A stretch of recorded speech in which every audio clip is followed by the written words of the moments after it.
You asked for it. Here it is. It's a podcast from Apathetic Enthusiasm. Yep. Ow.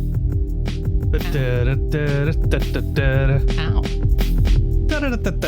Dexter does that now, you know? It's hard to not think of that song when anyone around me says, ow. Yeah, Ow. And then rough. you make that noise, you do the little tune. Ow. And if people don't say ow, Then it's weird. then they were born way after you and you should not be in that class. Yeah. Yeah, that's a shame. You're Growing in the old. wrong room. Growing old, you know? And welcome to Our Real Relationships, the lamenting the cold specter of looming death podcast. What? Or we're not talking about being old? Oh, we can. Okay. Yeah. Well, we're old. Maybe we would feel younger if we did movies that weren't from our youth. And they're like, remember that movie from 25 or 30 years ago? Okay. Yeah. Good call. Let's talk about weapons next week. Okay. All right. Yeah. It's for rent now. So I'd like to watch it again. It's a horror movie. Yeah. It's too scary. Which means Bob becomes an ostrich for the week. Yeah. Ostrich sized. Okay. We don't. No.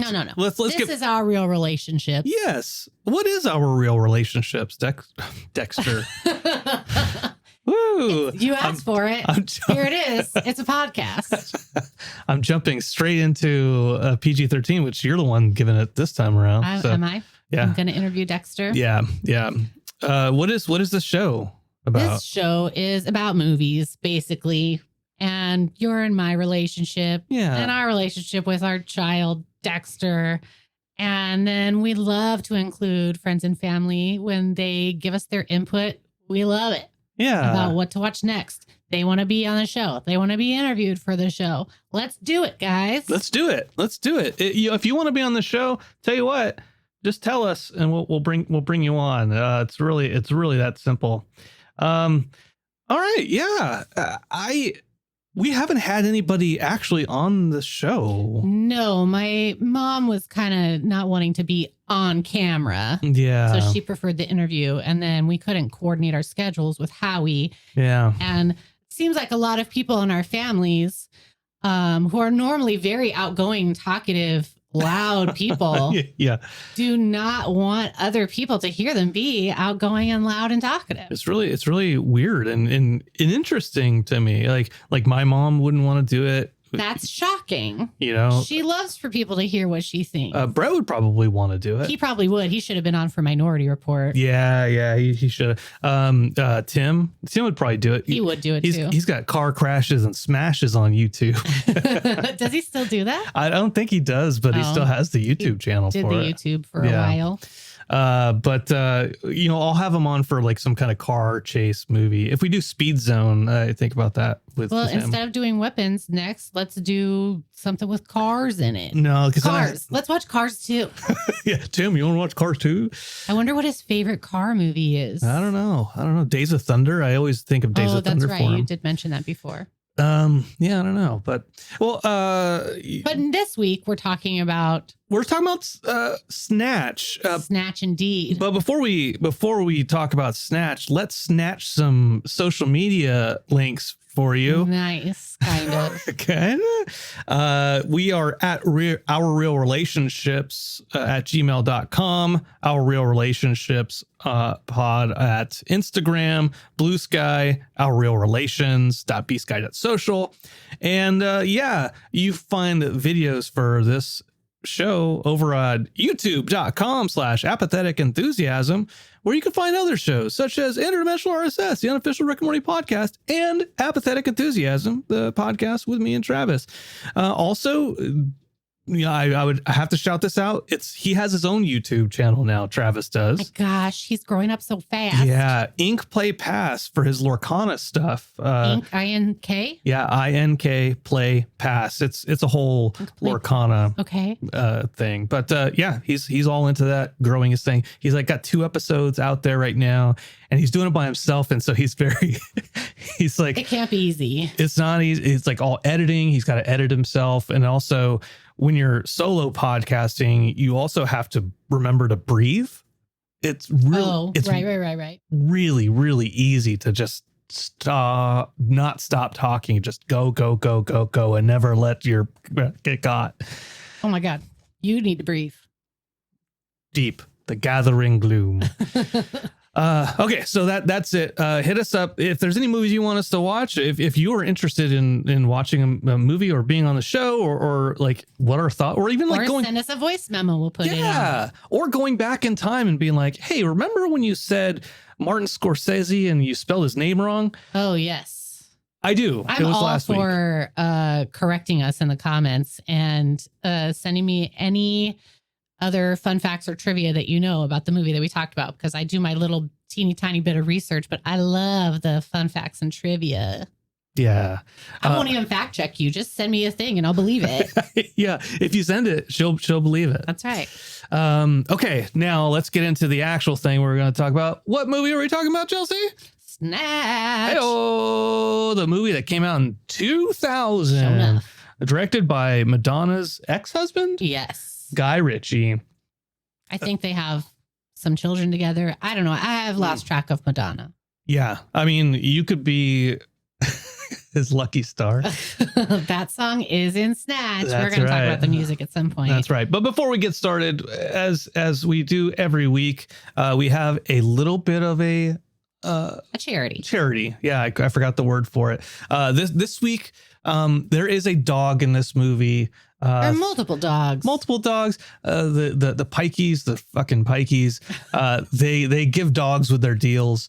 And so we're like, I think we've done a animal rescue before, but this one's a little bit special because we're going with the RSPCA, which is the Royal Society PCA. It's like the ASPCA, the American Society of PCA. Yeah, I never knew what the PCA stood for. The Royal Society. I can't look it up on my damn iPad. it. Well, anyways, we'll look up the PCA thing in a second, but basically they changed lives by investigating something. I'm going to make it up. The Royal Society for preventing the cruelty to animals. Yeah. No, I think that's it. So all animals deserve our kindness, whether they live in homes, farms, labs, or in the wild. We speak up for them, protect them, rescue them, and care for them with you by our side. So they changed laws for over 200 years. They've been campaigning for animals to be healthier and happier. They work with industries to end cruel practices that cause harm to animals. And they try to show people how animals and humans are connected. They encourage everyone to create a better world for every animal. And all the things I wish I could do whenever we happen to like go to the, they don't call it a pound anymore. What do you call it? The adoption agency. I don't know. Yeah. The rescue. The rescue. And I was like, I want to take all of these animals and help all these animals. And so you can go there to rspca.org.uk because this is a European London-based movie charity and movie. We figured instead of doing the ASPCA, we want to do the RSPCA. And we're going to do $25. Why? Shut up. Who cares? Don't ask us the questions. Don't ask us. We do what we want. And we do $25 because we like that number. Yes, exactly right. But I said dollar, but no, you know what? 25 is the number of how long this movie's been out. So it came out in 2000. So 25 year anniversary. But it's a London-based charity. So I looked up pounds. Oh, I was going to say, what's the conversion? Yeah. So 25 pounds would be $33.89. I like that number a lot better. As of today. So 33.89 over to the RSPCA. That's what we're going to do. American doll hairs. Yeah. And it'll be converted to squids. Pounds. 25 pounds, $33. Is a quid the same as a pound? No, I don't think so. Okay. I believe that's something we have to look up too.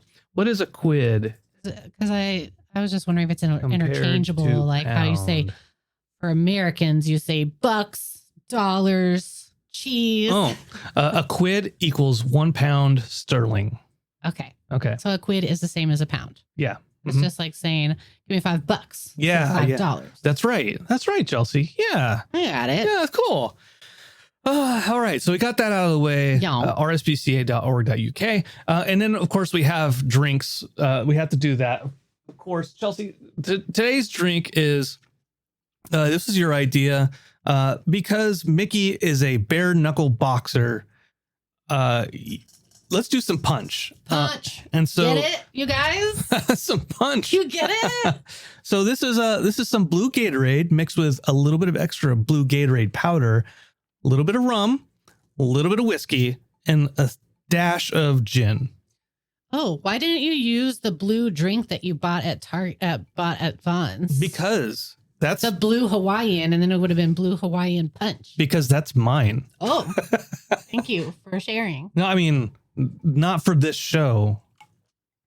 I like it. Tastes like Gatorade and booze. Yeah, it's interesting. It's interesting. It's not too bad. It's not too bad for being Gatorade. I'm not big on gin typically, but there's only a splash of it. I'm not going to throw the drink away. There's only a splash of it. You can barely taste it. It's probably more of the whiskey and the rum that you taste in there. It's like what is that? Just what they do for like when you go to college? I don't know what happens. Like a rum punch. And they do. They call it rum punch. No, where they just like put all the alcohol on one. Oh, but in the military, they call it the grog, right? Yeah, the grog. Yeah. So that's kind of why they call it a Mai Tai. Or a Long Island iced tea. That's right. All right, Chelsea. Well, let's get into it. How much do you love this movie? I love this movie. This used to be, it's not so much anymore, but it used to be my favorite movie. What changed? I grew up a little bit. I grew up a lot. So this was your favorite movie, like around 2000, between 2000 and what would you say? When did it change? I don't know, like 2005. Okay. It's probably like the last time I remember thinking it was my favorite movie. I know like movie came out in 2000, still in high school. I think barely. We were on our way out. Yeah. I think that was the first time I saw. Well, it was the first time I saw it, and so I was like, okay, yeah, I really like that movie. Got into Lock, Stock, and Two Smoking Barrels, another Guy Ritchie movie. That came out first. Yes. That came out in 98. Yeah, and so I'm like, I really dug it, and it was before like Brad Pitt fatigue set in. And yes, that's what it is.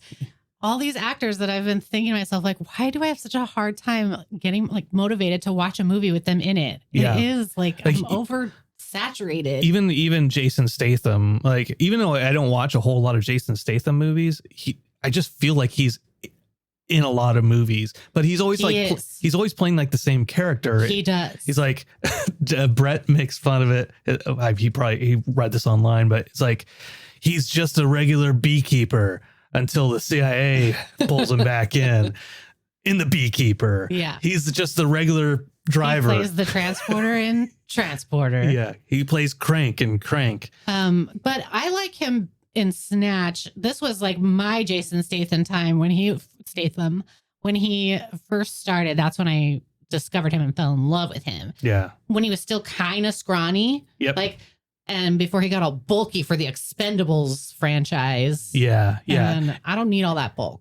And Fast and the Furious. That's right. No, we don't need that bulk. That's why you're with me. That's right. I like them skinny. Yeah. No bulk here, everybody. Not from where you can see. Ooh, nasty. Yeah. So Jason Statham. I mean, this is a star-studded, packed film full of is a full cast, but there were a lot of people in the cast that I was like, I recognize them from where? Like Tommy is. You recognize him from that Netflix series that you were just watching recently. Adolescence, yeah. Yeah. He was so good in that. Which he's really good in, supposedly. Oh my gosh. So you said that. Dennis Farina, we know Dennis Farina. I don't know if I've seen him in. I don't know what else I've seen him in, but I saw him in what's the name of the movie that has Richard Dreyfuss and Emilio Estevez? Oh, he's in another Stakeout. Okay. The one that's like the Stakeout number 2. Mm-hmm. And then he was in this movie called That Old Feeling where he and Bette Midler are, exes, and they're all saucy and sassy to each other, but then they fall back in love. That's a real fun, spicy rom-com. I love him. Yeah, he might have been. I think he's in like SVU or something now, like he was in Law and Order for a long time. All right, cool. A couple years at least. Let's see who else. Vinnie Jones, Bullet Tooth Tony. Yeah, Bullet Tooth Tony. He was a soccer player. He was an enforcer. Yeah. Does that mean you just take out a bunch of shins? It just means you're there to rough up people. Seems like it. So yeah, he played the Juggernaut in the X-Men. A bitch. The Juggernaut, bitch. And he was in Lock, Stock, and Two Smoking Barrels as well. I think European Trip. I think he was in that. Jason Statham, we should mention, was also in Lock, Stock, Two Smoking Barrels. Yes, yeah. So was the guy who plays Bricktop. Someone else. Yeah, maybe it was just those three. Yeah, he was in it as like the bartender in Lock, Stock, and Two Smoking Barrels. I barely remember that movie. That actor's name is Alan Ford. He plays Bricktop in Snatch. Okay, and Dick Tracy. No, I'm joking. No, okay, don't confuse me. It has Benicio del Toro in this movie. Duh, yeah. I think I like this movie a lot because of Benicio del Toro. Really? Yeah, I think like early on, I liked him. I really liked him in The Usual Suspects. Yeah, everyone loves him in The Usual Suspects because, it's so funny that he mumbles and you can't understand what he's saying. And I'm like, dude, that's how he talks all the time. That's not exclusive to that movie. Yeah.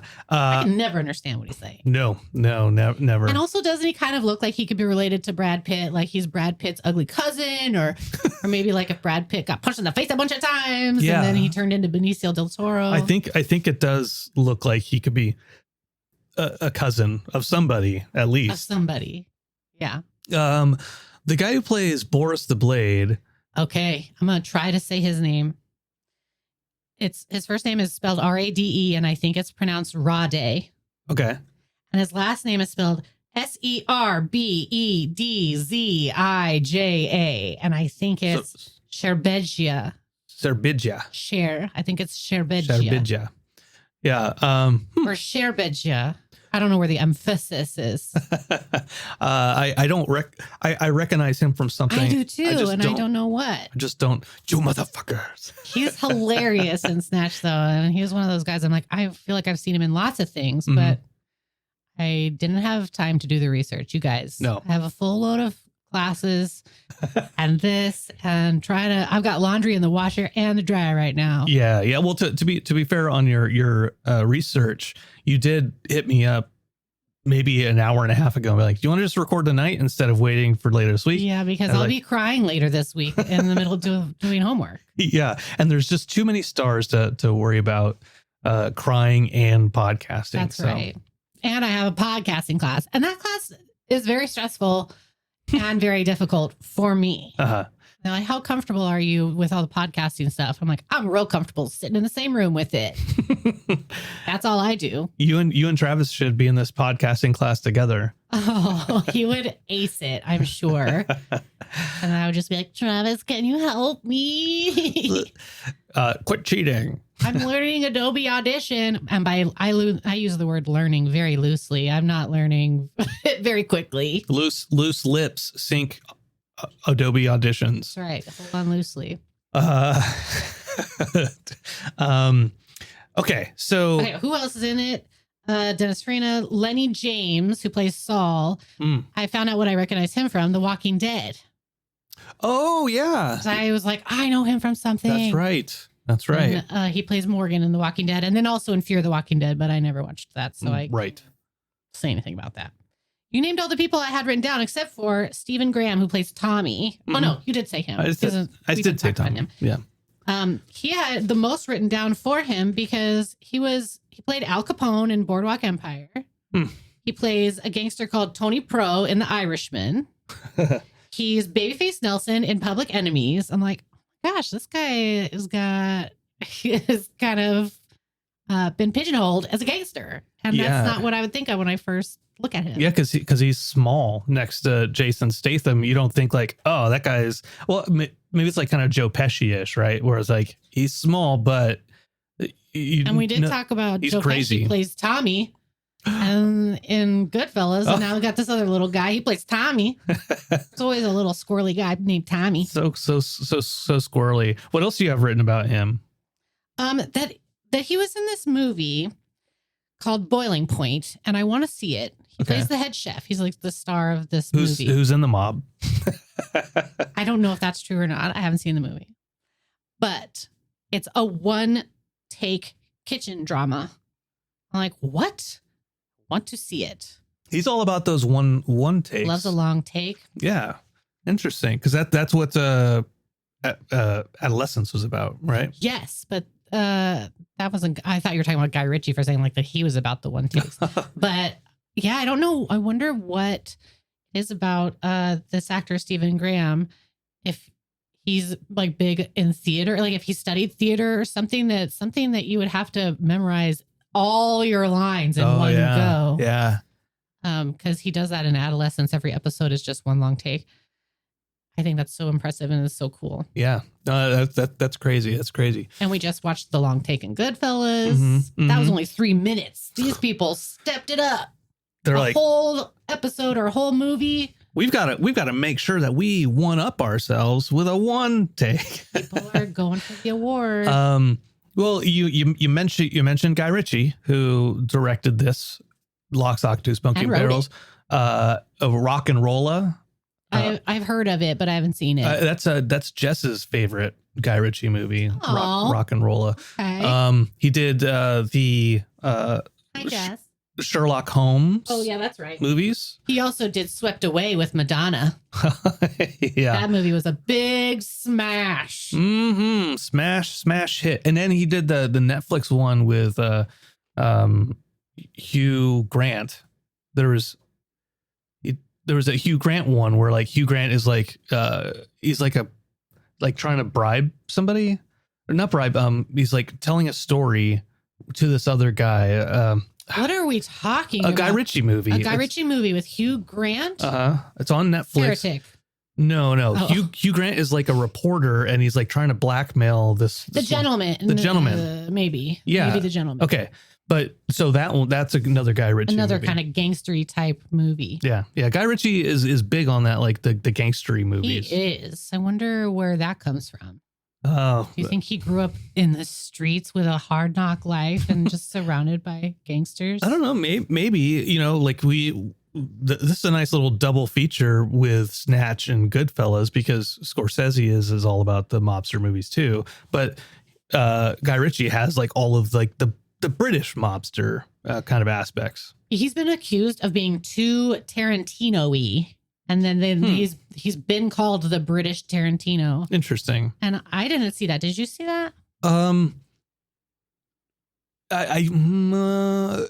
maybe, because like Dexter mentioned, like when we started to watch this, because he's like, this is kind of like the story, how the stories are going. It's kind of like Inglourious Bastards. He did say that. And then I was like, why does he know that movie? Yeah. Did we ever figure out why? Yeah, I watched it with him. Oh, that's right. While we're on a different vacation.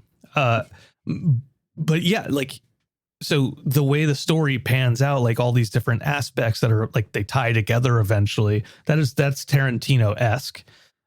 So maybe, it could be like that. When I watch Snatch, I like kind of, it's hard for me to put all the stories together. It kind of feels like I'm watching like 6 or 7 different little short films. Because when I stopped to try and think about the big picture of it, I'm like, wait, what does Bricktop have to do with Doug the Head? I'm like trying to figure out how everybody knows it, like, or not knows each other, but how they all relate. Yeah. And I can't get it straight in my brain. Yeah. The Snatch, before we started watching it last night, I was like, I remembered all these stories being much closer tied together. Right. And they're not really, like all of the Mickey stuff and the boxing, all of that is on its own. And then all of the looking for the diamond, Frankie Four Fingers, all that is like over there on its own. The only really only time the two things come together is like in the car scene with the milk getting thrown out the window. Oh, right. When they all pass each other on the road at some point, and so they show that scene from all their different points of view. Yeah. And then at the very end, when they go to the pikey camp and the dog runs up to Tommy, and then, oh, there's the diamond, right? And then they see Doug the Head at the very end, because that's the first time that Doug the Head, that side of the story, interacts with Turkish. Yeah, exactly.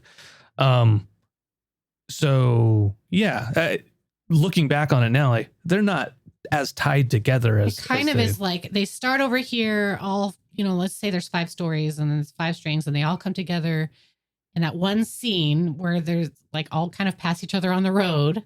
There's that one scene, and Boris the Blade gets hit by a car, and someone throws a milkshake out a window, and then it hits Vinnie Jones's windshield, and then who dies? Rosebud? Yeah, Rosebud. Rosebud. His lackey. Yeah. Proper Blade.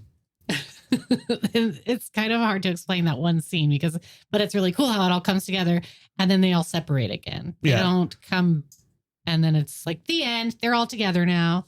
And like all the characters kind of know, well, I don't know if they all know, but like people know who Bricktop is. Mm-hmm. They've heard of Boris. Multiple people interact with Boris the Blade separately. Mm-hmm. The closest earlier on is like when Turkish and Tommy go to Boris to get a new gun. Right. Get their gun from Boris the Blade. Like that, like they're close to seeing each other then.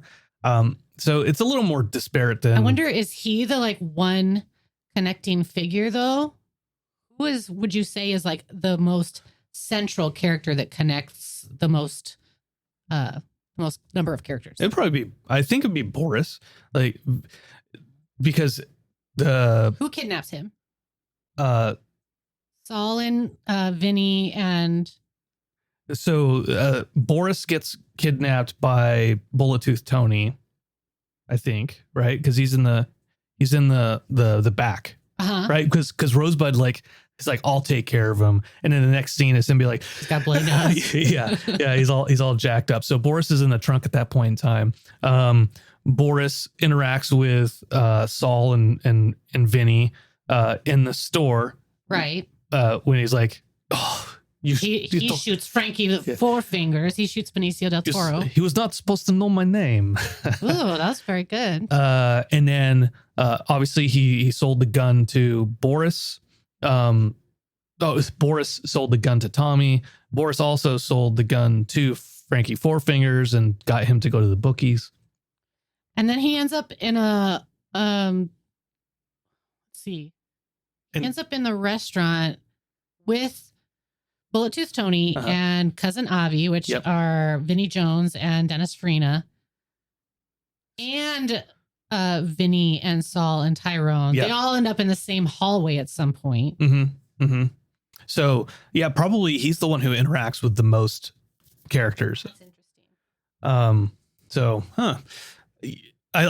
I love him. I do too. he's my favorite. He is my favorite character of the movie. Oh, it's hard for me to say who my favorite character is. That's a good question that you didn't ask me, that now I'm thinking of my answer. It used to be Bullet Tooth Tony, but when I was a kid, I think I liked his speech more.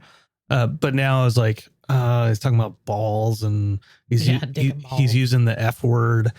Like, the bad F word. Yeah, the bad F. Really don't appreciate. And I was like, didn't you used to say, do you know what nemesis means? A rightful infliction. Do you still remember it? Manifested by an appropriate agent. In this case, a horrible cunt. Yeah, there's like one word missing. There's like 7 12-letter words in that one sentence. Yeah. That's a good little bit. But when he said that in the movie, do you know what nemesis means? All of a sudden I had like a flashback. I'm like, I think Brandon used to say that all the time. Yeah. When Boris is like, he's like walking out from Vinny and Saul. He's like, you motherfuckers, with the gun, and he walks out. Like I used to say that too, but I conflated that over time with Joe Pesci in Casino. He's like, you motherfucker. So it's like those two things. But motherfucker's such a great word. It is. It's a fun one. Lots of syllables. So favorite character, like if you had to pick two. I guess Dennis Farina. He makes me laugh almost everything he says. His poor character is just like kind of just so exasperated that everyone around him is screwing everything up, and he's just like, oh, I'm getting heartburn. And then he says, Tony, do something terrible. And he's just so like, he doesn't do anything awful in the whole movie, but he's still very intimidating for some reason. He's got people that do it for him. The only reason I want to leave the States is for warm drinks and sandy beaches. We have beaches here, Avi. Well, who the fuck cares? Who wants to see them? No one wants to see them. I do love that. I'm coming to London. Avi! Shut up and sit down, you big bald fuck. That's on the Snatch soundtrack. Yeah, that it is. Is it right before? What song comes right after it? I'm coming, baby. I'm coming. That song is called Hot Pants. Oh yeah. Parentheses. Right. I'm coming. Coming. I say that all the time whenever anybody when the dryer buzzes at me, I go, I'm coming. Hot pants. I'm coming, dryer. That makes sense because they're hot pants in the dryer. That's right. Oh, wah. What a dad joke. Speaking of dad jokes, not that there's a lot of dad jokes in this, but there's a lot of lines that get repeated over and over again throughout the movie. Such as the Germans. The Germans. I never fully understand why he keeps repeating that, but neither do I. To this day, I don't know. It's a line said over and over again by Jason Statham. Yeah, because the Germans are coming. You better do that before the Germans get here. And and the way he says it, maybe this is part of why the movie has fallen out of favor with me, is because of that line. Because he looks like he's so uncomfortable saying it. I don't know. It feels like it's an inside joke that they're having that I'm not privy to. Yeah. So I'm like, why am I watching you guys have a joke that I'm not a part of? So the Germans, I hate fucking pikeys. Yeah, I say that a lot. And then I'm not sure that that's PC. Yeah. Frankie fucking Four Fingers. They say that a lot. What I noticed that they do a lot is say a person's name. Yeah. Like whenever they're talking to someone, blah, blah, blah, Tommy. Blah, blah, blah, Tommy. Blah, blah, Saul. Blah, blah, Tyrone. And everything he says, it's behind you, Tyrone. And I'm I couldn't see it. It's as big as a house, Tyrone. Everything. I don't know if that's a Guy Ritchie thing. Yeah. I did notice that a lot more this time as well. If I wanted to go back and count it, yeah, I feel like the names would be said a lot. They do. A lot. Especially Tommy. But so they a lot of repeating those types of things. Which we talked about in Goodfellas, how much he says, Kieran. I can't do it tonight, Kieran. Tommy. The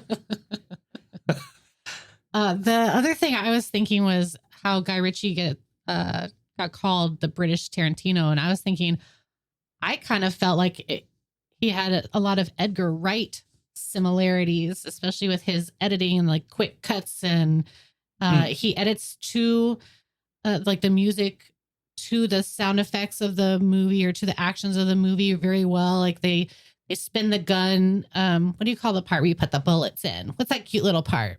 The cute little part where you put the bullets in and then you spin it. And everyone likes to spin it and then they flip it back into their gun real fast. What's that called? I'm so mad that the bullet holder. My brain died to not know what that is. The revolver barrel. No, barrel is the other part. Okay. Whatever. Anyway, so they put their bullets in the bullet holder and the big strong bullet holder, and then they spin it, and then the whole camera, the film spins to the next scene, or they flip that little cute bullet holder back into their gun, and then it quick cuts to the next scene in time with the gun beat. Yeah. I don't know how to explain it without. It's very visual. but it's visually striking. Yeah. The intro where they're about to do the diamond heist with Frankie Four Fingers, and they're dressed up as like rabbis, and like I like that the intro scene is like the opening credits, and it's all the monitors and their security cameras, and like as they're like 6 to 7 security cameras, at least, yeah. And it's just I like how it's like they're moving around, and so you're following you're following them through this diamond building. The camera's moving, like the camera's panning like to the left across these 4 screens, but the screens are not all moving right to left. Like they're not, all the security cameras are not them walking from right to left of that camera. Sometimes they're walking from left to right. Sometimes they're walking directly at the security camera. And so it's a really cool mashup. Yeah. Like they go on the elevator and they're going up in the elevator, and then the elevator stops, the camera pans up, and then the next screen above them, they walk towards the camera out of the elevator because they're going up. So I like that. It's really creative. Cool. I like that. And I wanted to talk about it while we were watching it, but I was like, Chelsea, just watch the movie. You can talk to Dexter about it later. I always love the opening image where they're introducing all the characters to, and then like the very end of that, it's like zzz, but it's like spinning into the diamond with Frankie Four Fingers is looking at the diamond, where it's like that whole. Were you spinning your gun, the gun holder, the gun bullet holder? I want to call it a cock, but I know that's just the action that you do to the gun. So I'm like, the little cock part. But it's not that part either. You gotta look it up now. Yeah, you keep talking, Chelsea. Oh, Lordy B. I don't have that much gun information to talk about.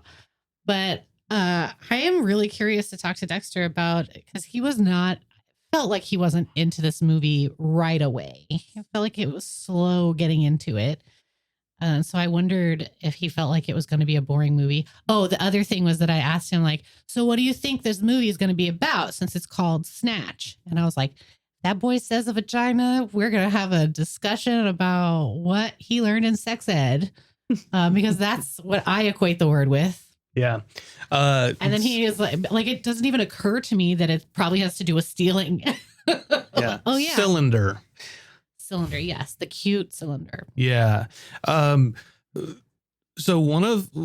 talking about that, right? Like, in high school, say like, I think one of my favorite movies is Snatch. And then everyone giggles. Oh, vagina. But that Dexter was like, yeah, probably like it's like probably stealing. About stealing. I'm like, yeah, good job, man. Yeah. And then I forgot that word meant that. And then the dog was like, don't snatch. Yeah. That reminds me, you said vagina, and it reminded me. Side story. I was watching The 10 the other day. You remember that movie? Yeah. Is that done by the state guys? David Wayne. David Wayne. Okay. And there's a part where it's in Spanish with English subtitles, and so he says something vagina, and the guy's voice is like all sexy and everything, and then he goes, and then he says it again. Vagina. Yo soy el hombre vagina. And it translates to I'm the vagina man. It's just such a weird part of that movie. That whole movie is so weird. And while I was watching it, I was like, there are parts where I was like, oh my God, Dexter would think this is so funny. But so much of it's so inappropriate. Yeah. That movie just came back because David Wayne was on Instagram saying like, that movie like disappeared for a while, and so it finally came back. I think it was on Prime or something. I don't know where you watched it. Yeah, I did. I watched it on Prime.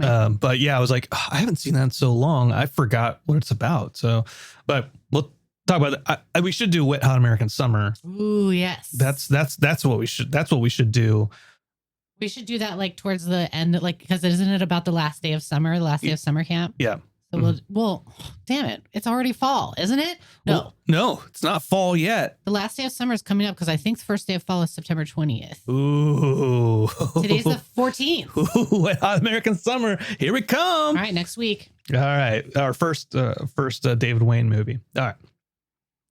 We have to commit to that. Are we committing to that Wet Hot American Summer for next week? Yeah, hell yeah. Hell yeah. Hell yeah. All right. I'm down. Okay. I like that. So let's talk about Snatch. Sorry, Snatch. I got off track with the vagina. Mickey and all the boxing stuff. Oh my gosh! So, as you know, I just had an assignment in my media aesthetics class where we had to study the fight scene, the one that's in like the proper ring, the big fight scene, the final fight scene with Mickey and whoever the guy is he fights, doesn't matter.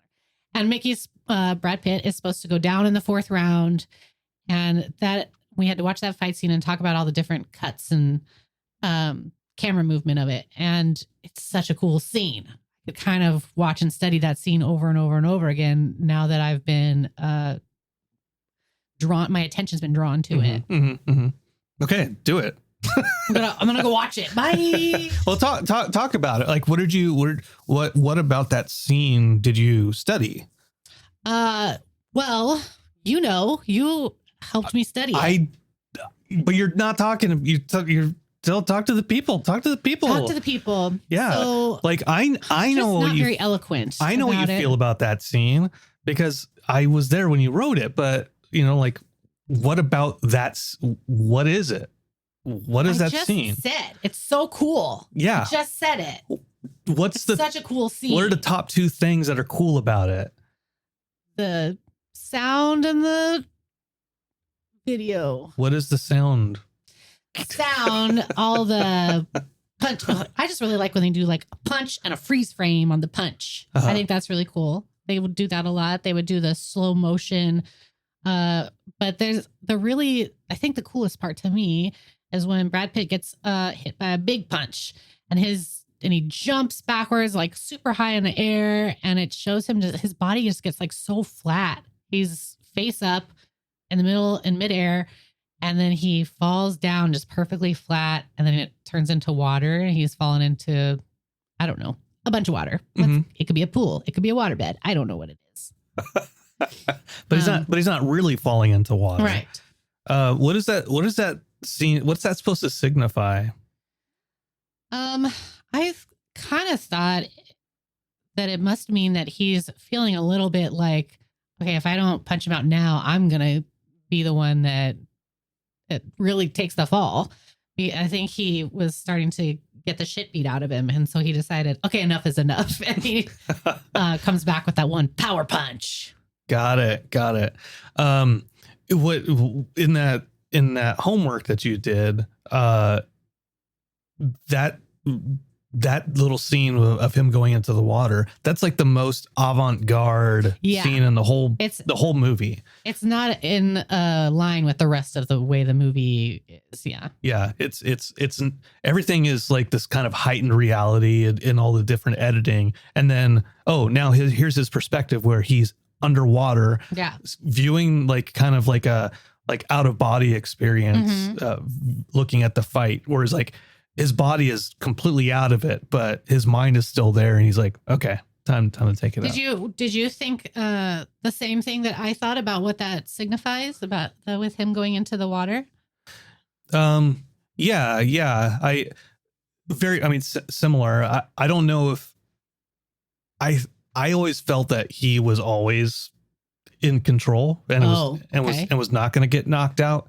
And what did you think the water signifies? Just him taking that moment of like water is calming. It's like introspective, and it's like out of body, like almost like Zen, or of like I don't know what I'm trying to say, like a mantra of like, what is when you try to be by yourself and meditation. You're like meditation. There you go. Thank you. God damn it. See how hard it is to speak when someone asks you a school question? Yeah. So kind of meditative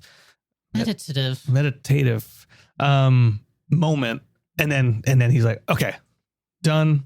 Cool. I'm in it. Okay. He's like pulling all his, just taking a moment to like gather himself. Yeah.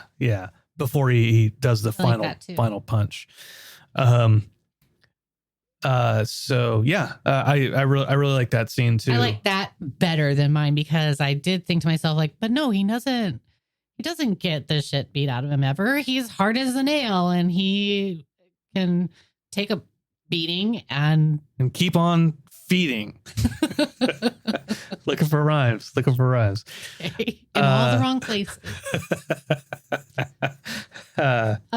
So that scene we did for my class, but I really felt like there were so many other things that could be like that whole movie could take a whole film class because of the editing of the whole thing, the camera movement and all those quick cuts, little montage scenes and stuff like that. Yeah, they're effective.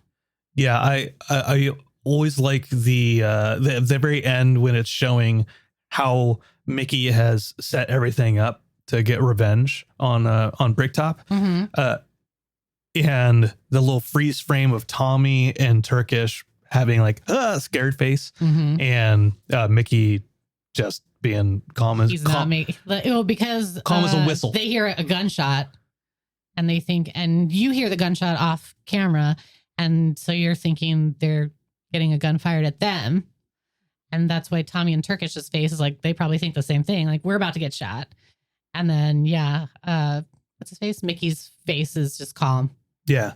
And then it goes through the flashback of how Mickey had basically, he makes so much money because he knows that he's not going to throw the fight. He bet on himself. And he's going to get revenge on the person who murdered his mom in her caravan. So awful. I forgot that happened. Yeah. That is a tough scene. But I liked what I see now why my parents always want to show me movies that they watched before I came along or that I have not seen that they've seen lots of times, because watching it through your kid's eyes or through someone new that has never seen the movie and you're like, you get to experience the surprise of the twist and the flashback scene and the part where, okay, Mickey's supposed to go down on the fourth and he knocks the guy out with the first punch. And Dexter just went, oh no. Like, I know. Yeah. So it's fun to rewatch those movies with him to hear his reaction. Yeah. It's to be new to me again. When the dog has eaten the diamond. Well, he didn't eat the diamond yet. But you think he did, maybe. But Vinny is, he probably ate the diamond. And Avi's like, get him, Tony. Cut him open. Go take care of it, Tony. Like, what do you mean take care of it? Do your thing. What? It's a dog, Avi. Cut the dog open.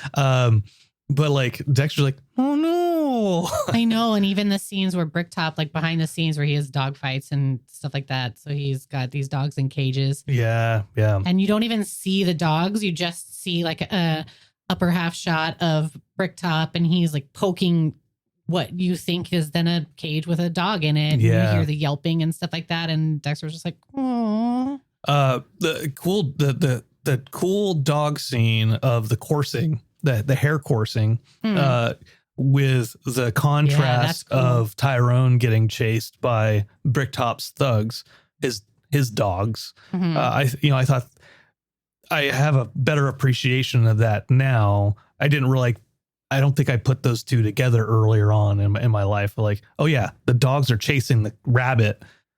The rabbit gets away. Tyrone is the rabbit in this case. He does not get away. I couldn't remember if the actual rabbit got away or not. And so I was like watching that scene with those dogs in slow motion chasing that hare. I was like, oh God, if they show like a grizzly, if they rip that hair apart on the screen, Dexter's going to be traumatized forever. But it got away. And I think the music playing during that is the music was like boom. Isn't it it's a lot of bass, right? Yeah. That's a wee woo. That sounds like Wizard of Oz. Oh, oh. It's like a very high pitched like synthesizer.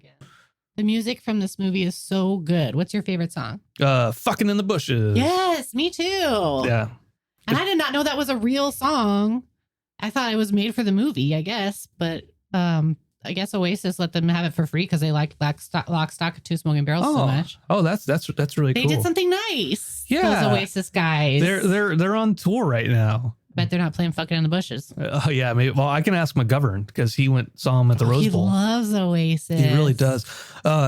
what I like about that song so much is that it's an Oasis song that rocks. Yeah, you cannot tell it's an Oasis song. Yeah. That is for sure. It's like, this is a cool fucking song. This isn't Wonderwall at all. No. So, and which is why I was surprised, one, when I found out that it was an Oasis song. And then I was like, well, they must have just had Oasis write the song for the movie then. And so I was surprised it was like an actual Oasis song before the movie. It's really good. Yeah, it is. It is. There's no words either. Hernando's Hideaway is in there. A version of Hernando's Hideaway. A version of it, yeah, but not the version that's on the CD, right? Like the compact disc. Oh, the soundtrack disc. Hernando's Hideaway from the Pajama Game. You were in the Pajama Game. I was. It's the game we're in, and we're proud to be in the Pajama Game. I love it. But that's I was in the Pajama Game before Snatch came out, or maybe that makes sense because it came out in 2000.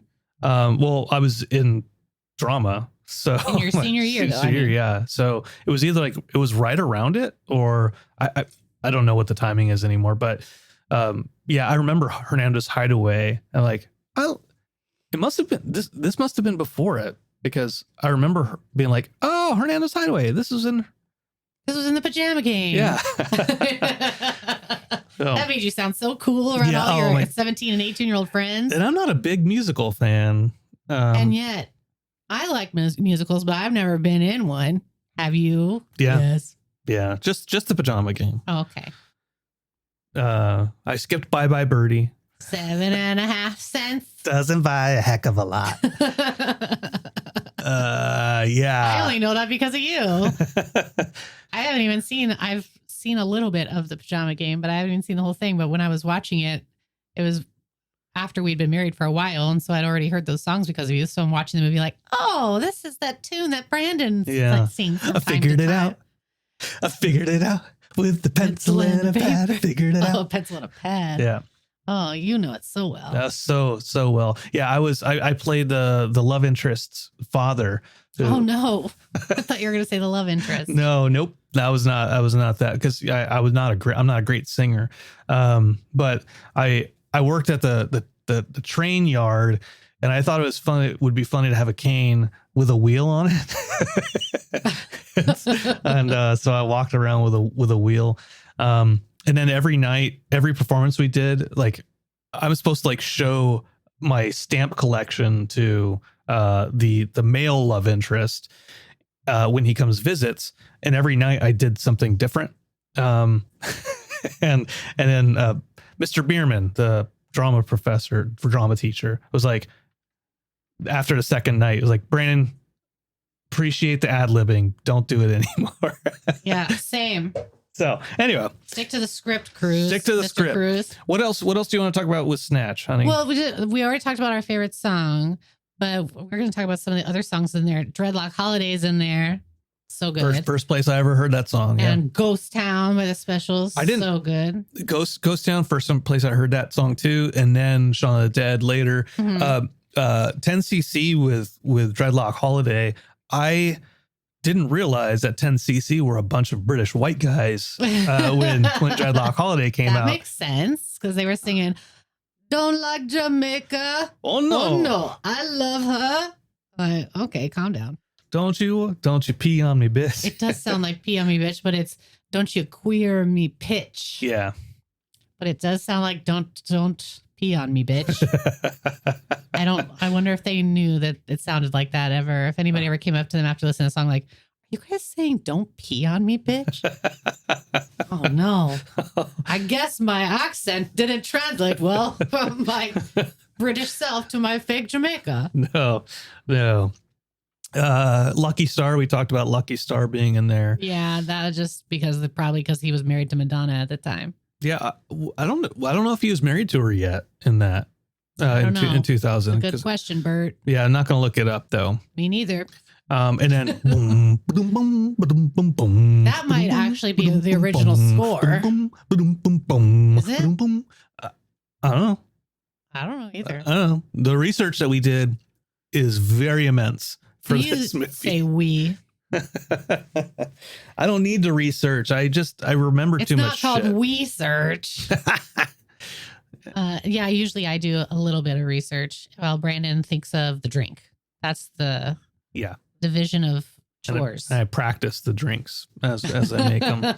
But next week, Wet Hot American Summer. Mm-hmm. What do you think is a good drink for that? Cocaine. What? No. Oh my God. Don't they all in Wet Hot American Summer, don't they all go off like one day and do a bunch of heroin though? Like yeah. Because they're just like they go to town and like literally go to town, and then like they end up in like they're all in like a halfway house. Yeah, like it's just they're all drugged up. Heroin home. And then they get back to the camp and they're like, that was a crazy hour. So we'll have to think of what could be a good charity for that. Yeah. Looking forward to that. But any final thoughts about Snatch? No, it makes me want to go watch Rock and Rolla. Mm-hmm.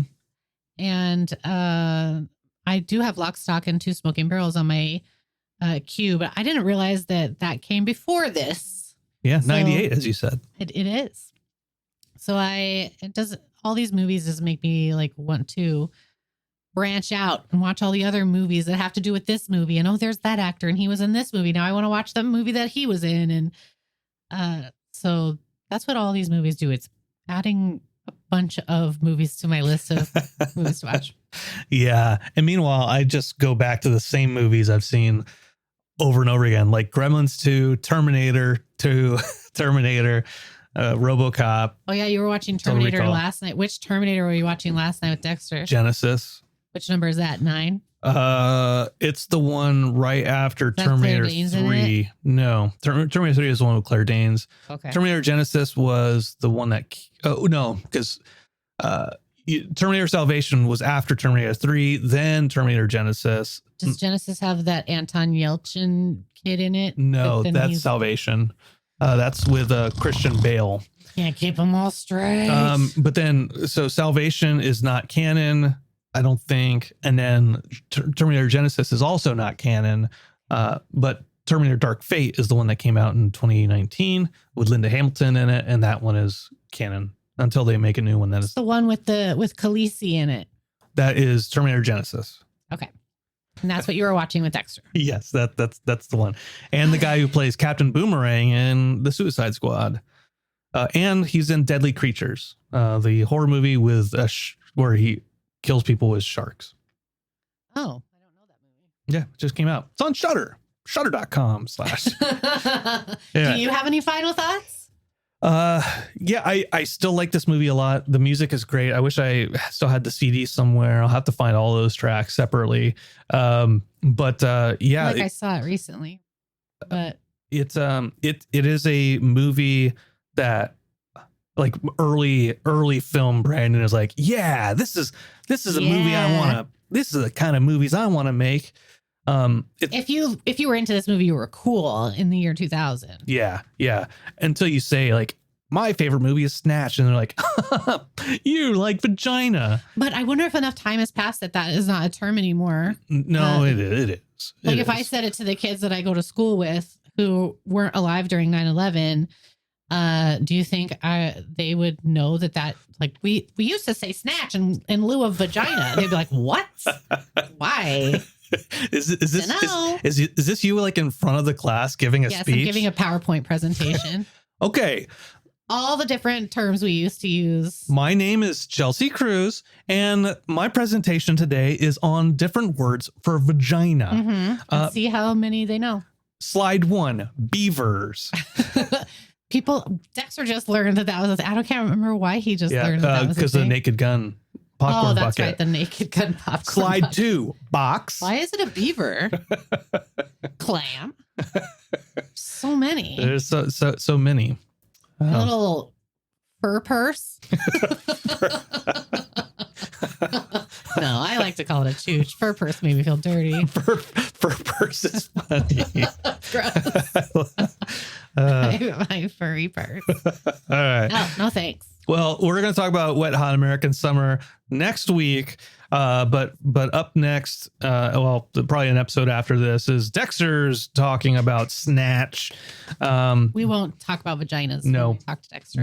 We won't. But as we said before, social media, hit us up, send us some comments, correct us. You tell us your favorite word for vagina. Sure. Until then, and go to rspca.org.uk and donate to RSPCA to help some animals. Yeah, 25 pounds. That's how much we're giving. 25 quid. Yeah, it's also how big my dick is. Oh my gosh. my fur loaf. Oh, no. Oh, Travis is so lucky that he can't picture things in his mind. That he has aphasia or whatever it is. Aphantasia. All right. Until next time, I'm Brandon. I'm Chelsea. See you later. Oh, wait. Before we go, Barnyard Cruise. Chell to the Sea Cruise. Okay. Now we're gone. Bye. Bye.